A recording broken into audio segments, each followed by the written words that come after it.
Let's start with a question. Have you ever heard the term getting caught up in the rhetoric? It could sound like the title of a science fiction book or a phrase from a mystery movie. However, believe me, it is more real than we think and closer to our daily lives than we realize. We live in an all-digital age, where information flows like a waterfall. In this rain of information, there is something that often escapes our attention: rhetoric. Yes, rhetoric. The art of speaking or writing effectively and convincingly is a powerful tool used by many people to influence our thoughts and actions. But today, let's move from being passive listeners to active viewers. Let's learn how not to get caught in the maze of sweet words and false promises. Let's learn how to navigate this world of rhetoric wisely. So, what exactly is this rhetoric?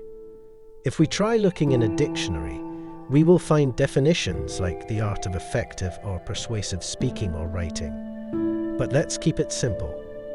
Think of rhetoric as the colorful glasses someone wears when they talk to you. They may see the world in pink, navy blue, or even rainbow, and they want you to see the world through those same lenses. Examples are everywhere around us. Let's take advertising as an example. Have you ever seen a toothpaste advertisement on TV? How do they always describe people with big smiles and shining white teeth after using these products? It's visual rhetoric. They want to convince you that using the product will provide the same results. Or what about politicians' speeches? They often use words of encouragement and sweet promises to persuade you to support them.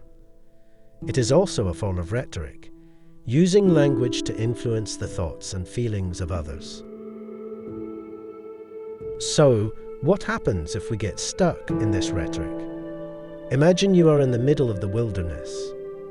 You are lost, and then you meet someone who offers to guide you out of the forest. They speak convincingly, and their words are full promises that you will soon reach a way out. But it turns out they actually take you deeper into the forest. This is an illustration of the negative impact of being trapped in rhetoric. In a real context, getting caught up in rhetoric can lead us to make decisions based on false or misleading information or arguments. For example, we may buy a product just because the advertisement looks convincing, even though the quality of the product is far from what is promised. Or even more seriously, we may support policies or political leaders based on their lip service, without realizing the real consequences of those policies for ourselves or our communities. How can we protect ourselves from getting caught in this maze of rhetoric? Imagine that you are in the middle of a maze and you have a compass. That compass will help you find your way out. Well, there are 3 compasses that we can use to navigate the full world this rhetoric. First is the verification compass. Don't assume that everything you hear or read is true until you verify it yourself. In today's internet era, it is very easy to check facts and sources of information. Second is the critical thinking compass. It's not about being skeptical or cynical, but about asking the right questions. Who is this speaker? What's the goal? Is the argument logical and supported by evidence? And third is the bias awareness compass. We all have personal biases. It's part of being human. However, it is important to be aware of our own biases and how they can influence our perceptions. By using these 3 compasses simultaneously, we can better navigate this world of rhetoric. So, we've talked a lot about the dangers of rhetoric. But let's remember that, like the kitchen knife in your home, rhetoric can be a very useful tool if used correctly. And there are many examples in history where people have used it. Knife is for a good cause. One example is Martin Luther King Jr., the famous American civil rights figure.